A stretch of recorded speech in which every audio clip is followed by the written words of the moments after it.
So, as we heard, our GB News poll suggests that the majority of you would not be behind a scheme to take Palestinian refugees.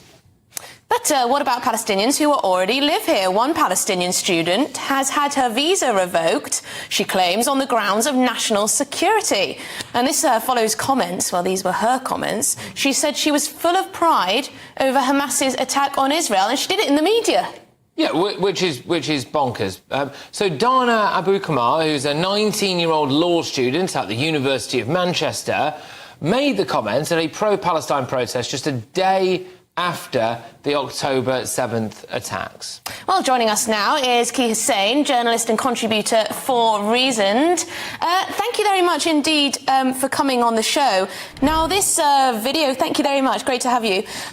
What's your perspective on this all? This is a young woman who's a Palestinian student. She's enjoying an education in this country. And as soon as the October the 7th attacks happened, she was out on the media saying she was full of pride. What should we do with this young woman? Well, I'm elated and ecstatic what's happened to her, because it sets a precedent. You can't come to this country and spout views that are support groups that are prescribed. So I think I'm literally, it was my birthday last week. This is the best birthday present I've got. OK, all right. Some people will say that, well, look, you know, she's got a view there, which is that in her view, the Palestinians are an oppressed group of people on whatever. I mean, other people, including, crucially, our government, and I think the vast majority of the British public, of course, think maybe you're supporting a terrorist organisation and you should leave. It's good that the latter has won there, I think, isn't it? Yeah, but she did say that she's full of pride, full of joy of what's happened. She called it Palestinian, resistance. I'm sorry, women were raped, babies were killed. It was the biggest thing to happen against the Jewish people since, the Holocaust. It's not just a little thing, it's alarming. And it's worse because, forget her supporting Hamas, how do you think Jewish students would have felt in Manchester? Manny has a huge amount of Jewish residents and Jewish students, biggest outside of London. So you've got to think about how other students must have felt. And that's a question, really. This is the case of one young woman, a Palestinian, who's been studying in our country. Do you think that there are many other students, maybe on visas or not even on visas, who are British themselves, who hold these kind of views, who saw what happened on October the 7th and celebrated?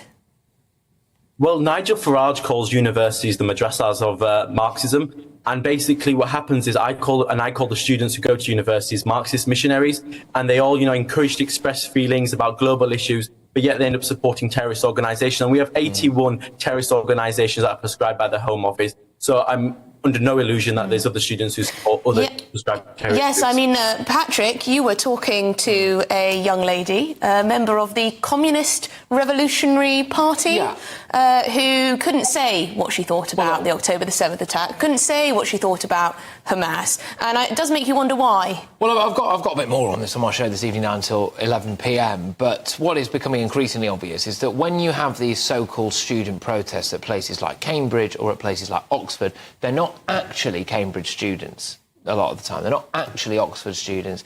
There is a hardcore group of revolutionary communists who set up tents on various campuses and hope that kickstarts a student movement in that particular university. In reality, they're just people who, quite often, if they go to university at all, they're usually at SOAS. But is this a big problem when it comes to the importation of people who are sympathetic towards the Hamas cause, do you think? And is that something that we should be deporting? Or do we have a duty in this country to change their minds, to try to force them to integrate, to try to force them to see a different path?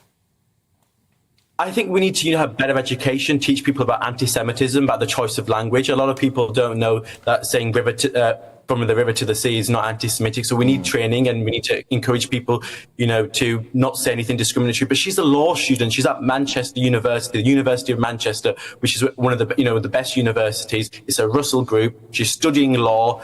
She's doing difficult. If she doesn't understand that, her supporting Hamas is illegal, I don't know what it is. She's studying for a law degree. Yeah, well, that is true. She doesn't know the law, clearly. Yeah, OK, so look, thank you very much. Great to see you, and to keep up all the good work that you're doing. As Casey's saying, there's journalist contributor for Reason. Just quickly on this now. Yeah, go on. So she was talking, I believe, to Middle East Eye, I think it's called. At a lot of these student rallies as well, like the one that I was at yesterday in Cambridge, at Al Jazeera, or all of those, they'll talk to Al Jazeera, they'll talk to groups like, say, Five Pillars, or they'll talk to groups like Middle East Eye, etc., etc., etc. Fine, OK. But they'll say stuff like that. And so when you see them with their masks on, not saying anything, there are two ways of looking at that. One way is this is a stoic response to people like Suella Braverman who they think are beneath them. Yeah. The other way of looking at it is they know that the views they actually hold, which are things like October 7th was an inside job, women were not raped on October the 7th, that the hostages shouldn't be released, that Israel doesn't have a right to exist, that they know that if they say those things out loud to an organisation like this, we are going to blow the lid off that, and therefore they keep their mouths shut. And I suspect that really is what goes on.